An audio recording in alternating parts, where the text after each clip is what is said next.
Hello. We're here in Battersea. Battersea is where my mum was born. It didn't look like that when she was born here a long, long time ago. As you can see behind us, we're at the World Heartbeat Music Academy and Concert Venue. This is a whole new development that's been done over the last 20 plus years here. The power station has been upgraded and, I don't know, they've built apartments there, there's a shopping centre and stuff like that, and Battersea has completely changed. I'm sure everybody has opinions of that. Not the place I remember as a little kid. What we have now is this great venue, and inside there is a recording studio. And we're going to go and meet up and talk to Nick Cohen, who is a wonderful producer, engineer, songwriter, but also quite a well-known bass player, to say the least. Played with Massive Attack and many other wonderful people. So let's go and see Nick. Nick, how the devil are you? Hey. Good to see you. Good to see you. How long have you been here? This building only opened at the beginning of 2023. So we're in our third year now. Yowza. So it's still early days, but it's been an interesting time. It's been a bit hectic at times, a bit rough and ready, but we're getting there. Things are going well. It's going in a good direction. Well, I looked online. It looks absolutely beautiful. So let's go and check it out. Coming in. The main music academy is based down in Southfields. So World Heartbeat is about 12 years old now as a charity. And it started in Southfields, where we still have that other building. And that's where the majority of the teaching, the academy stuff goes on. Right. This building was designed and built to be the commercial arm of the charity, so that we have a venue here, we have a cafe here, and we have a recording studio. Great. The idea being that all of those bring revenue in, that we can raise our own revenue, which we can then put back into the charity. Wonderful. Let me show you the auditorium first. Yeah, that'd be exciting. Do you have a lot of bands playing here, a lot of artists playing? We do. We have approximately anywhere up to, on average, I would say about 3 shows a week. Nice. It varies, but yeah. Is this also your live room? So this is the room that doubles as the live room for the studio. The studio's through there. It's a really nice space. It's completely sealed in terms of sound and light. So it's a really good space. We have actually sometimes quite a bit of filming going on in here because it's a very controllable space. We've had people like Paramount, we've had Sky Arts in here. All the panels on the wall have different levels of attenuation. I like these individually movable kind of theatre seats. You wouldn't like them if you had to move them about as much as we do. A Steinway, I see. Steinway Model D. A D? Yeah. Huge. The 9-foot. 9 foot, yeah. I had a B, which was a lot smaller. Yeah.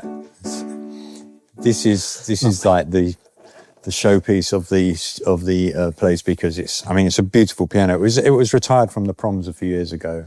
Oh, wonderful. And it's meticulously maintained by Steinway technicians on a regular basis and tuned very regularly. So it's well looked after and very much valued. Incredible.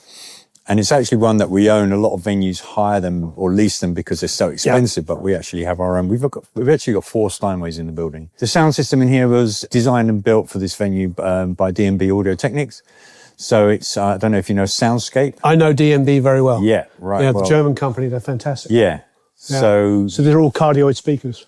Yeah, so that's for the convolution reverb. Yeah. So that you get, from these white panels in the wall that go all the way around. So you get the room emulation, and then, those are the ones. Great. If sometimes we demo it for clients, and we turn it all the way up to full cathedral and tap your hands.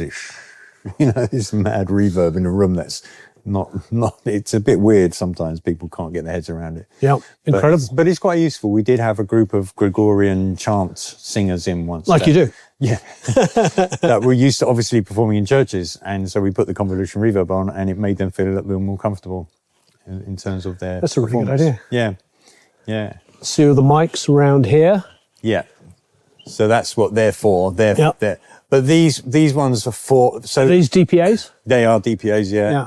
So these ones are lower because on Saturday we had a big band. We had a 22-piece band in here. Wow. And they wanted to record brass. So there was brass, there were 3 keyboard players, guitar, percussion, drums, bass, I think about 12 brass, big band, a couple of singers, and a couple of unusual Eastern instruments that I'd not seen before. Great. It was really good fun. They wanted to record it. So using Dante, we're able to repurpose these mics so they can record. Wonderful. and patch it all through. So everything's Dante in there, so you can access all the. Yeah, and basically the whole building is wired for sound, so you've got Ethernet and fiber throughout. So incredible. We can direct anything to anywhere. In theory, we've not done it yet, but in theory, you could use any room as a recording space and have it. I mean, this is the wonderful thing about building something in the last few years. You can start with it already integrated. Yes, and hopefully try to future-proof it as well, as much as you can, but yeah, the idea was to really give it all the bells and whistles, so it could be a sort of bespoke, sort of state-of-the-art venue, and really try to get up there. So yeah, and so they threw everything at it. That's incredible. Yeah, it's a nice space. It's really nice. I mean, a lot of people come in. We get prospective clients come in. Of course, the first thing they do, they clap their hands and they say, "Here's the space." And they, "Yep, sounds good." Yeah, and it is a really nice space. It records really well. The Steinway D is really the jewel in the crown, because I think there's not. Can I purvey upon you to maybe lift the cover? Oh yeah, absolutely. Let's get a little. Sorry, you're talking about it. It's definitely the jewel in the crown, as I say, because it's. I don't think there are that many studios anymore where you have not 9 foot. No, a really nice piano in a really nice room. Yeah. So I think for us, this is quite a good selling point for the studio, because we do get quite a few pianists. I'm not a piano player, guitar player. But you have a go anyway.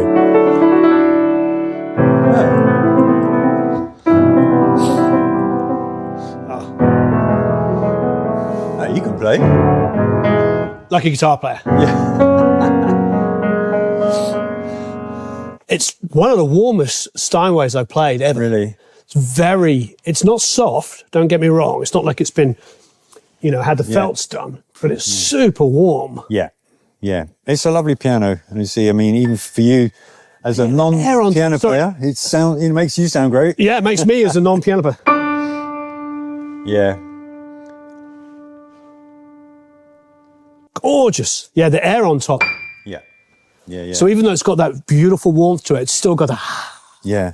Well, as I say, it gets regularly maintained and looked after only by Steinway technicians. We had a guy in recently about a month ago. He came in at 8 in the morning, left at 6 in the evening. I don't know what he was doing, but he revoiced. Meticulously cleaning it as well, because I think this octave needed a bit of revoicing, and now it's been done. See how we got.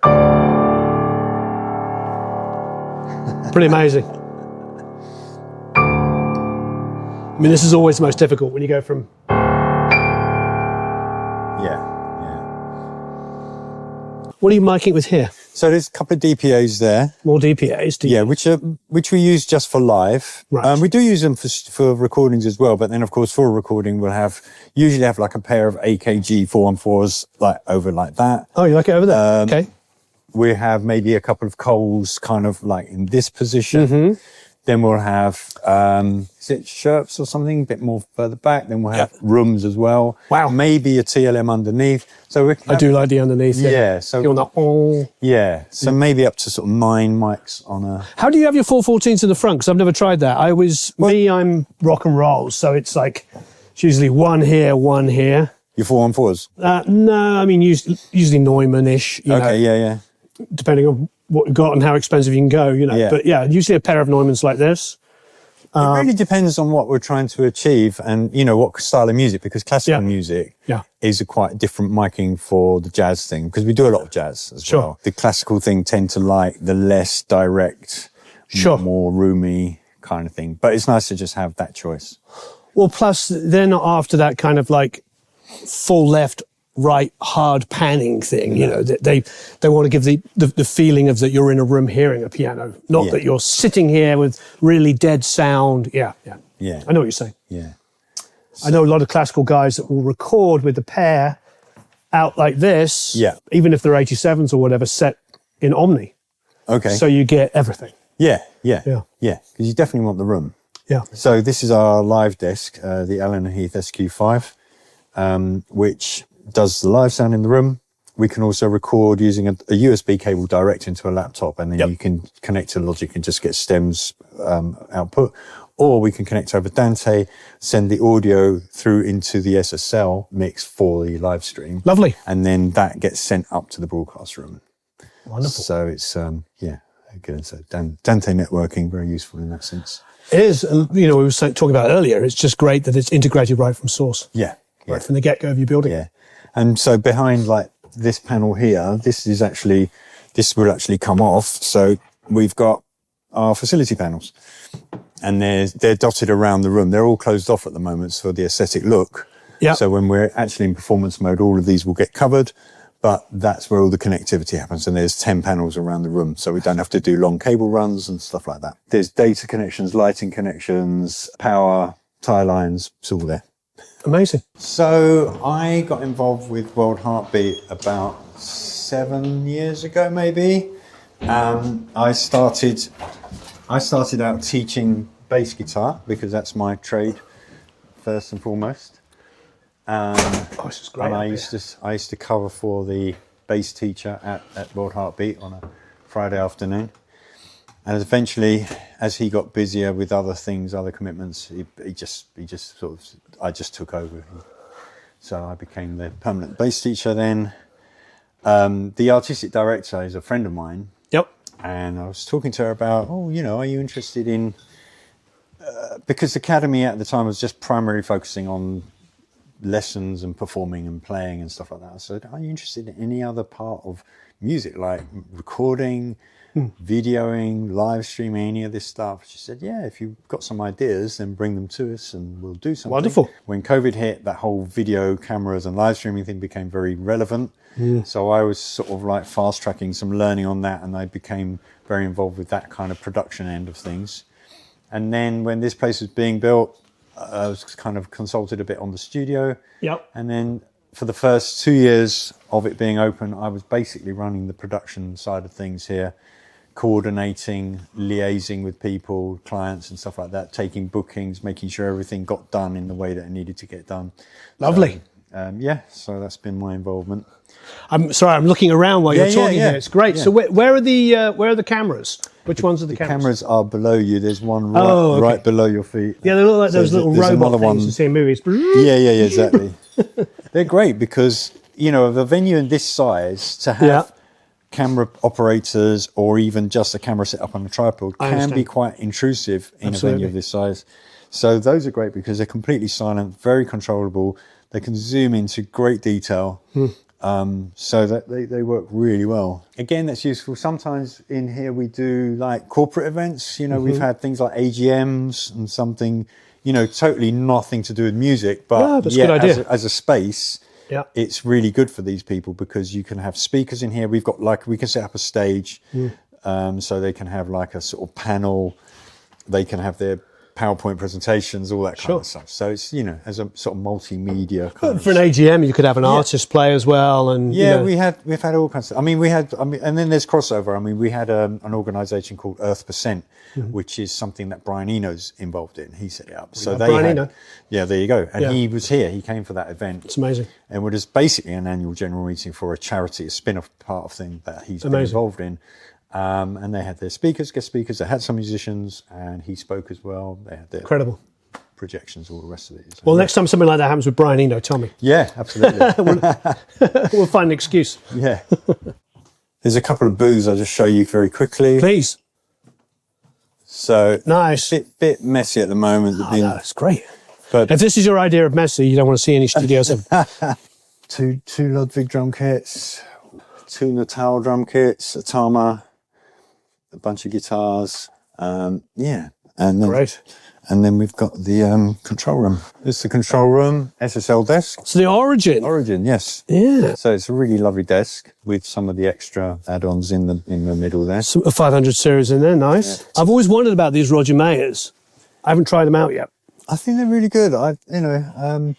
They seem to do the job. It's like it's what you do with it, isn't it? As is always the case with everything. If anybody watching, Roger Mayer's obviously probably, sorry to reduce him to this, but probably most famous for being the guy that designed Jimi Hendrix's pedals. I know the Origin, but I've never actually tracked and mixed on one. It's come out over the last few years. We had a 4000 for years. Yeah. Do love all things SSL. It's a lovely desk. I like the fact, I kind of like there's no automation. It's just a basic desk. But SSL have been really nice to us. They've been very supportive. Mike Banks has been great. He's been in quite a lot, and he's been really trying to help us to get the studio on the map a bit.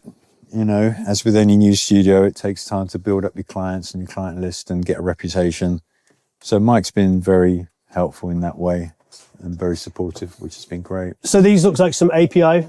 Yeah, those belong to, they're the personal property of our studio manager, right? Who was just in the cafe a minute ago. Presumably Robbie Nelson. He's a multi Grammy award-winning mix engineer. Lovely. He's worked with the Stones, still works with them, and various other people. And now he's just recently become our studio manager and chief engineer here. So I see Quested monitors and Dyne Audio. Dyne Audios. Yeah, well, the Dyne Audios are the main ones, obviously, that were built into the part of the studio. The studio was designed and built by Monroe, and those were the ones that were spec'd. Yeah. These ones, we actually don't use them. They're great, but they're not good for here. We actually put the word out for a pair of near fields, and someone said, "Oh, I've got some speakers," and they donated these, and we thought, "Okay, well, they're not near fields, but anyway." Right. So we tried them out. Do you have any preferences of what you want? I'd rather just go for a pair of NS10s, just classic, just, you know. Right. I mean, you know. It depends. For most of the younger guys, they don't use them anymore. No. You know, we grew up on that. Exactly. That mid-range. I mean, it became an industry standard. Right. I don't love them. Blame Bob Clearmountain for that. Yeah, exactly. I don't love them myself, but I mean, I've got Genelex 1810s, which I prefer. I think a pair of Genelex would look great in here. Yeah. Yep. So there's also a plan to go Atmos in here. It was designed to be Atmos ready. Great. And Atmos compliant. It's just we ran out of money basically. Sure. But do you know Emre? Yeah, of course. Yeah, Emre's a good mate of mine from years ago. He's a lovely fellow. Yeah, he's brilliant. And I mean, I know him from when he was... Yeah, and his room's like this wide. Is it? Yeah. I've not been there yet. Oh, his room's tiny. Right, and yeah. it's all Genelec. It sounds phenomenal. Yeah. I mean, you know him presumably from doing drum track. Yeah.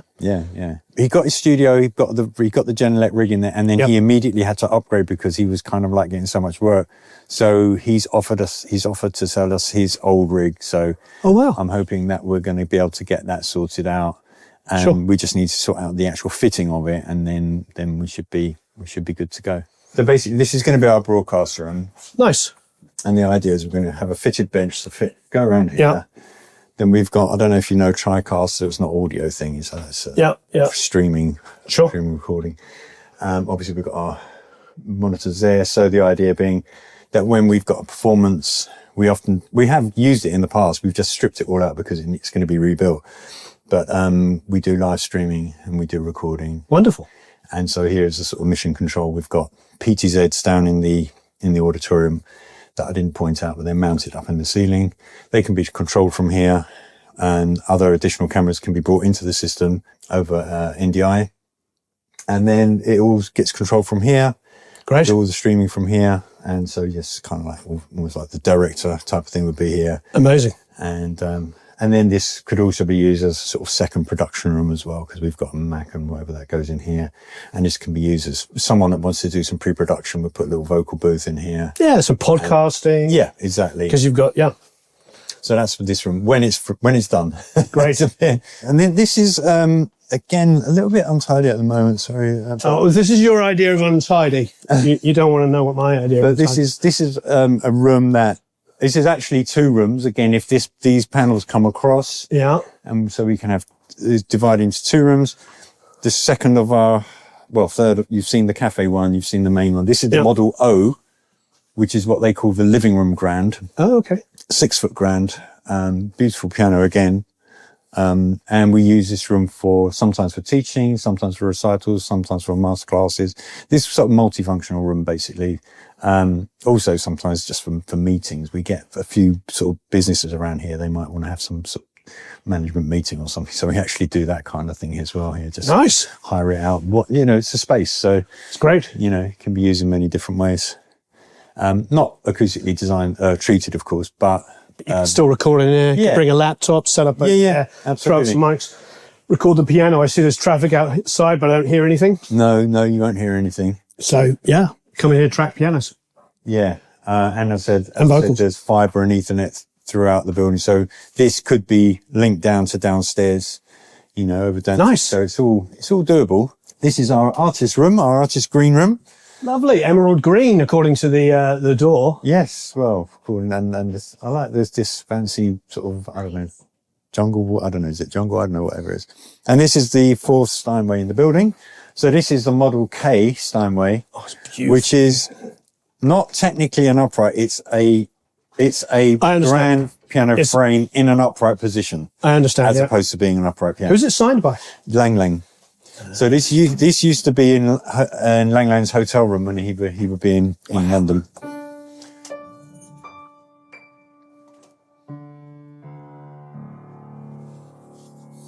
Oh, that's gorgeous.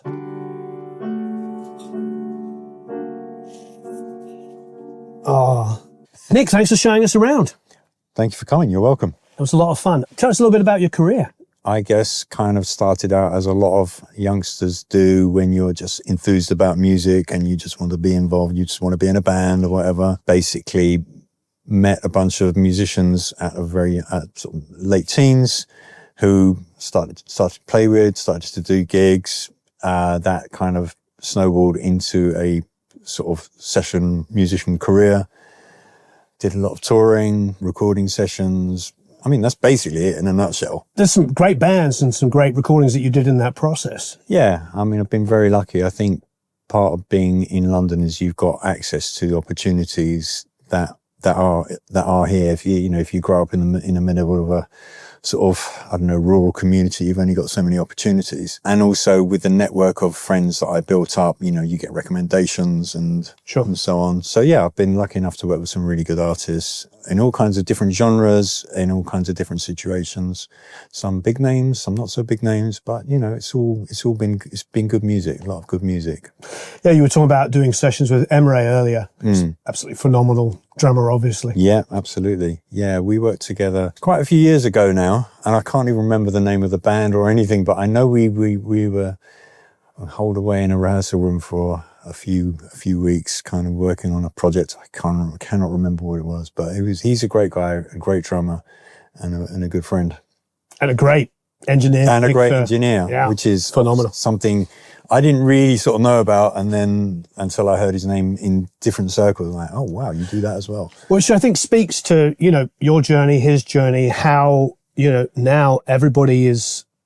We come from this love of music, and maybe it's you come in through an instrument, but the reality is we're all multitasking. We're all doing multiple things now. Yeah, I think it's kind of necessary. I think definitely necessary for the younger generation. I mean, I've managed to build a career as a bass player who only plays electric bass, not double bass, doesn't play synth bass, and doesn't do backing vocals. Whereas the not doing backing vocals is the one thing I think. Yeah. So, but now the new crop of bass players, they have to cover all these different instruments plus do backing vocals and maybe sort of do programming backing tracks, which I do, and I have done a lot of that. So I think musicians these days need to be a lot more multifaceted in order to survive and get work, and then, like you say, the production side of things, maybe writing, whatever it's all a big part of it. But what's great is that the information is available, so we can fast track. Karsh and I we were in LA and we went to the Cruel World Festival, and the headliner was Susie Sue. We got backstage before the show and spoke to the guitar player, and he's like, oh, Susie threw a curveball tonight, wanted to do, I don't remember which song it was, but do an old repertoire one that we haven't played live in years. Great.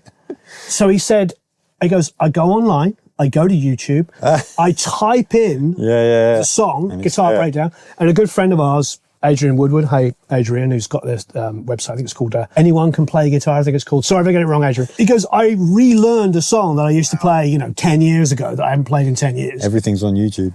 But it's fantastic. So, of course, we had to call Adrian from backstage and be like, here's Susie's guitar player, and he wants to say thank you for teaching him a song that he hasn't played in 10 years. But that kind of access is so wonderful that we. The resources are amazing now, and it's certainly something that didn't exist when I was starting out. You had to wait for an album to be released, wait for a record to come out, and be able to afford to buy it. And then, study it, listen to it carefully, listen, maybe put it onto tape. Play it at 16 RPM. Yeah. Oh, right. An octave down. Right. Yeah. I didn't have that luxury, but But yeah, just, I mean, yeah, the resources that are out there now are just unbelievable. I think there is a danger. There's a lot of rubbish out there. Right. And I think that I see, like, I still do a little bit of teaching. I only do 4 hours a week at the other building. I'm not a teacher. I don't want to become a full-time teacher, but I enjoy it for what I do. And I still see some of my students who say, oh, I got this off of YouTube. And it's wrong, So, but I think people accept it without thinking sometimes. And they just say, oh, well, it's because it's out there. It's like official. I don't know. There just seems to be this sort of broad acceptance, like, oh, it's from YouTube. So, yeah, some things have to be a bit quality checked. Absolutely. And I think one of the biggest things is us, learning off records and playing at half speed or whatever it might be, and lifting up the stylus and playing the same thing over and over again. The interpretation actually was quite often what gave you the individuality. Exactly. That's the other thing I was going to say. I think, there are amazing resources out there, and there's so many more like institutions, like you mentioned, HCM, BIM, all these places, all these institutes that offer courses and instruction and stuff. But there is, and obviously YouTube, but there is this possibility that it can become a bit homogenized and a bit sort of samey, because it's the same method of teaching and people are going through a certain process. Whereas if you do it through self-discovery, then you have much more, you build your own personality as a musician. I think that's a very important thing. I agree with you entirely. I do feel, having been in the industry longer than I care to admit, that it's much better than it was when we were up and coming. You had the guys that had gone to Berkeley or gone to Leeds, and you could tell them a mile away. Yeah. They all came in, they all played the same riffs, and they had the same stuff. Now, people that are coming through a more traditional school system are encouraged to be far more individual. I'm not saying that there isn't going to be some homogenization, but I do see a lot more breadth now, a lot more. Yeah. It's a lot more welcoming.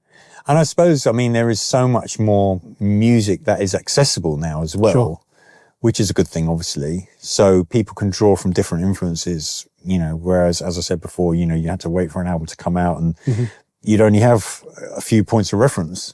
But now you can listen to music from all over the world, literally, which is an amazing thing. So there's lots of pluses, obviously. I love that Paul McCartney little snippet of an interview. It's been flying around a bit, where he talked about him and John, I think it was, getting on a bus to go to the other side of Liverpool to meet the guy that could play the B7 chord. Great. The B7 chord. Wow, the B7 chord, that's how you play it. We do over-romanticize this stuff, but there is definitely some truth in the things being a little bit more difficult means that you inadvertently, whether you understand it or not, put a bit more value on it when it's a bit more difficult to get. I think so. It's the same like the recording process. Back in the day, I know I'm sounding really old, but you had to invest. Back in the day was only 15 or 20 years ago. Yeah. It wasn't that long ago that every record I made was musicians live in a room. But yeah, and you had to invest literally in a recording session, because you actually had to put money in if you wanted to go to a studio, to hire a studio. Therefore, you were actually making more of a gamble, and you had to come out of that session with a result. So basically, people were, I think, you had to be a lot more focused, a lot more sort of driven, and knowing what you wanted to achieve. Whereas, although the computer technology is amazing, I think it's brilliant, now the flip side of that is so many people are doing music, but it's kind of like not really committing sometimes, not really investing on that same level, because there is no investment. Once you've got your laptop, you can just sort of play music, do whatever you want. Whereas, you had to sort of really think about, what you were trying to achieve before. And so I think, there's pros and cons. One of the greatest driving forces in music is the kind of rebelling against what comes before or what's standard. What's interesting is, we've moved into this over the last 10, 15, 20 years even, this more and more gridded, auto-tuned, perfect world. And so what's happened is now I started on that. Yeah, but what's happened is that's what AI can do better than anything.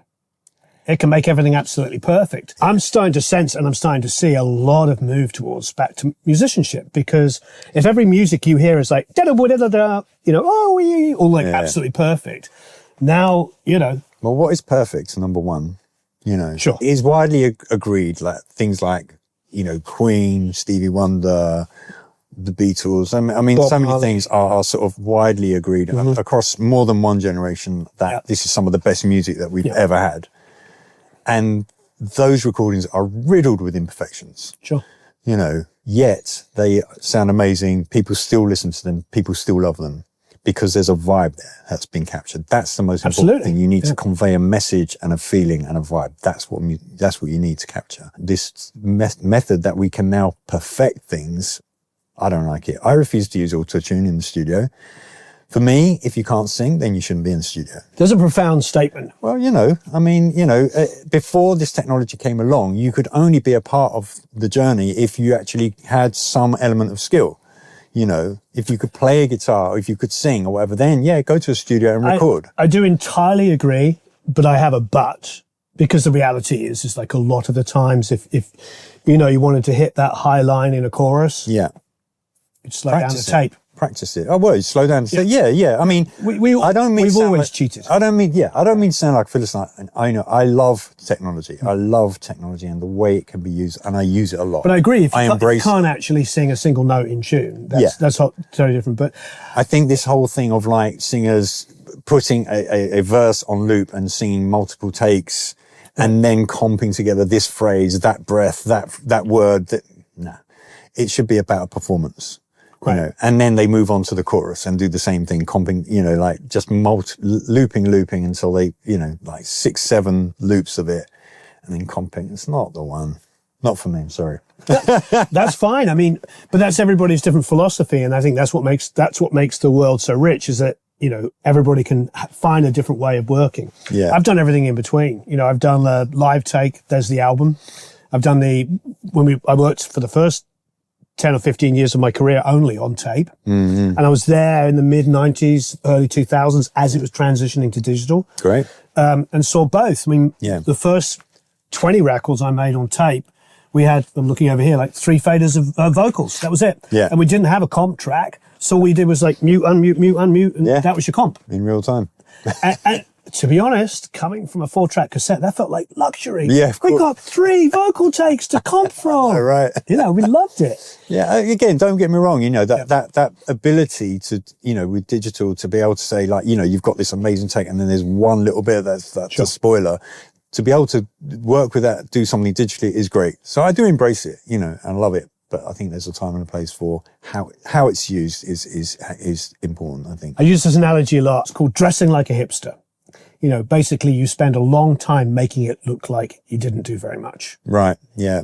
Just happened to be casually this great, And sometimes that's Bob Marley playing Redemption Song. Yeah. Or Working Class Hero John Lennon, and it's just done. And Yeah. you're just like, oh my God, this is incredible. Yeah. As I said, I think at the end of the day, the most important thing is that feeling, that vibe that you need to capture. That's the thing that's going to convey. That's what's going to connect with people. Yeah. Because a lot of your audience, unless you're kind of some heavy jazz thing, you're not recording for musicians. You're recording for the public. Well, that's a whole other conversation about recording for musicians. Yeah. Well, yeah, exactly. So, I think, as I said, the most important thing is to capture a vibe, and it's, I think it's really important from my point of view. Whenever I've been involved in studio projects, it's like the beginning is, well, who have we got in the room? Or even if it's not all playing together, it doesn't matter, but who is Especially involved? bass and drums tracked at the same time. Exactly, yeah. And so the very first step is who is involved. It's not like we need a drummer, a bass player. It's not, no, who are they? I did an interview with Dave Pensado when we first started, so maybe 8 or 9 years ago. We'd just been up a little bit, and we were having this same conversation. And Dave said, I didn't realize that drummers were out of time until you could make them in time. Because that's the truth, isn't it? You used to go in, you track, you get a great drum track, everybody would agree it was fantastic. Yeah. And then if I've been a bass player on many records, if I wasn't in time, it wasn't the drummer's fault. I wasn't locking with the drummer. Well, everyone is responsible for time. Everyone is responsible for the timekeeping. That includes the keyboard players, the guitarists, and the vocalists. Everyone has a responsibility for time. And if you want to get into the whole click debate, it's like, good time does not necessarily mean you can play well with a track, with a click. I mean, that is part of being able to keep good time, is the ability to play with a click. But good time is, again, feel. You can speed up and slow down, but still have a good time. You know, Tony Williams, famously, when he joined Miles Davis's quintet, he was 17-year-old, you know, he was racing away. And Ron Carter's trying to hold him back, but he had great time. Yeah. So it's not metronome. Metronomic time is not necessarily good time. That's a part of it. And that's the way in which we produce music now. And again, I do embrace it because with a click track, you can now splice things together. I say splice, but you know what I mean? Digitally, it's all good. It's a great thing to have. And for certain kinds of music, it's an essential thing. But for me, it's not necessarily a given. I might look at a project and think, right, you know, what does this need? And the absence of a click can sometimes let the music breathe a little bit more. Probably 20, 30 years ago on the BBC, they had Elgar conducting Pomp and Circumstance in like 1900, whatever, like one of the earliest recordings. But because he came up in a tradition of of Beethoven only being, you know, dead, that, you know, the century beforehand, and that kind of overlap, I think, when he was born, and now he's an elder statesman. It's the closest thing we have to hearing a great classical, or I suppose romance, whatever you want to call it, composer conducting his own music. And in Pomp and Circumstance, you have that dum dum dum dum dum dum dum dum dum dum dum, and the speed just gets absolutely dramatic. No way would anybody interpret it like that anymore. Right. They'd be far more literal to how it's written. But he was the composer conducting it, and I think that's something that kind of gets lost. We you know, in interpreting works, allowing things to breathe. I agree with you on the click entirely. One of the things I love when I work with Dave Jordan as an engineer, Dave would, and Don Smith as well, would start the click going for the first like 2, 3 or 4 bars. Everybody come in at the right tempo, and then just fade it out. Yeah. Yeah, I like that. Some of the best tracks we have. Now, don't get me wrong. I think there are plenty of times when it is necessary to be more locked. Absolutely. But I think that doesn't happen as often. Yeah. Most of the records I made when I came up as a teenager in early 20s, it was 50-50 on the click on a song. Yeah. It'd be like, do we need a click on this song? Do we not need it? Yeah, exactly. I think that should be... That's rare. Yeah.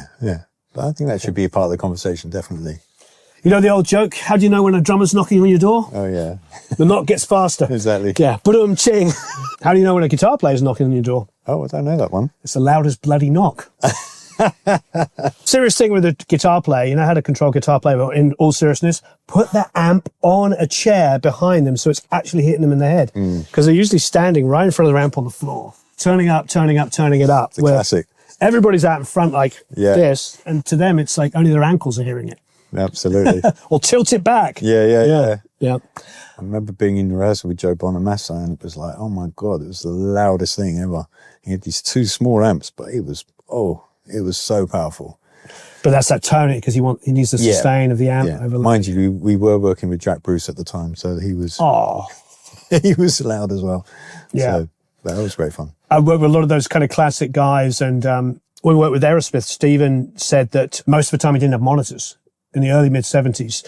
So he was literally just hoping for the best, screaming over amps.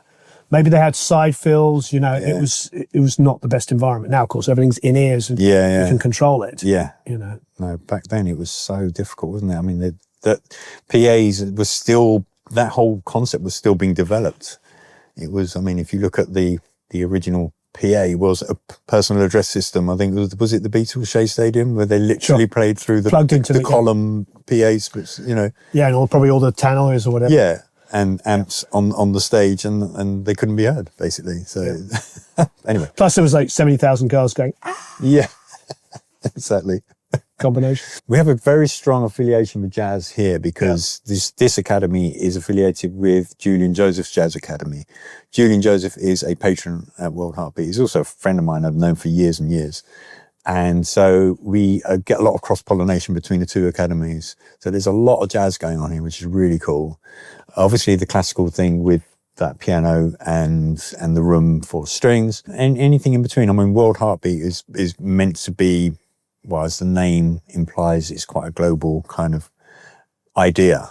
You know, the artistic director is, she's a very worldly person, if you like. You know, everything goes here, so lots of different things. I do once a month at Ronnie Scott's with a band called the Blues Explosion, which was started as a kind of, I guess, a bit of an experiment. A third-party promoter went to Ronnie Scott's with this idea and said, how about we do this? And 17 years later, we're still playing there once a month on a Sunday generally. So it's like a modern version of Blues Incorporated, but Blues Explosion. Yeah, I guess it's all kind of different styles of blues, you know, West Coast blues, Chicago, New Orleans-y stuff, funky, no real sort of traditional 12-bar blues type of thing, but quite contemporary. It's a big band. There's that 80s. So you don't have the 17-minute guitar solo in A? Oh, we do have Blues in A. Yeah. We have one long feature track for our sort of feature guitarist, a guy called Tony Remy, who's an amazing guitarist. He has a CV of works with a list as long as your arm. The band is a great band. I mean, it's full of A-listers, really. Who's the drummer? Ian Matthews.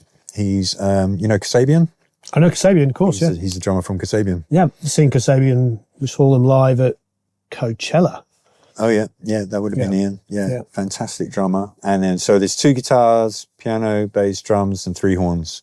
Nice. So it's a nice, big sound, and it goes down really well. So, yeah, and then about, I guess, must be about 9 years ago, Jack Bruce came and guested with us. He did a guest spot. Lovely. A year. He played in the Blues Incorporated at one stage. Did he? Yeah. Oh, no, he played with John Mayall. And, right. Yeah. He was, you know, the session man supremo, which is obviously Cream, how that came about. Yeah. Because he did Graham Bond as well and all these different things. But yeah, he came and guested with us, and a year later we did a 3-night run with him. Amazing. And then he asked us to be his band, his European band. So the whole Ronnie Scott's band. So he was not playing bass, or he was swapping off? Because he was getting to that point where he couldn't sustain a whole gig with his hands. And so he would start off playing bass, and then there'd be a slot in the middle where he'd play about 5 songs on piano, because he's also a very great, very accomplished pianist and cellist. All the keys didn't, you know, stayed as they were. They didn't change over time. But yeah, so he'd do a piece in the middle, about 5 songs in the middle, where he played piano and I played bass. Great. And then there'd be a few songs where I wouldn't be playing, and then I'd come up in the end and we'd do Sunshine together, and sometimes the album Out of the Storm is one of my favourite records. Really? I have that on one of the only downloaded albums. So when we're flying somewhere, I just put that. I always think of that augmented run. I need to check that one out. But yeah, we became his band for the last 7-8 years of his life. That's so amazing. And we toured with him in Europe, UK. We went to Brazil with him. That was great. Really cool. And I'm still in touch with the family because they are reissuing his back catalogue, remastering, reissuing. And so there are some events that occasional events happening. We did one not that long ago. The only 3 albums I've downloaded are Scary Monsters, Out of the Storm, and Grace by Jeff Buckley. Okay. So, and Pieces of Mind. I'm going to check this out, yeah. He's got so much material. I didn't even know about this one. 1974. I think it was like a big album in the US. Not quite so big here. So good. Wow. Just like when music had things that could, why was that? We were just on. Such an interesting composer. I mean, his ideas was just so, really interesting. Yeah. And his bass playing, of course. I mean, it's like... He was probably playing fretless at that point. Yeah. He was playing fretless, Yeah. But it's great. I mean, it was like every night was a lesson in a way, you know, because he's like one of the few bass players that could do what he would do and get away with it. If I tried to do it, people would turn around and say, "What the hell are you doing?" Yeah. You know, like, just, you know, but he did what he did and it was amazing, you know. So yeah, I learned a lot from him, just being around him. And he loved the band. He was really, really supportive of the whole band. And, great to be around. Lots of, you know, hanging around in hotel bars after the gig, late night chats with a whiskey. Nick, thank you ever so much. Thank you, Warren. Thanks for coming by. It was a lot of fun. Been a pleasure, man. So there will be a link down below where you can check out the studio. You can also check out Nick, and of course you can check out Robbie. So thanks everyone for watching. So long, farewell, auf Wiedersehen, au revoir, adios, goodbye, cheers.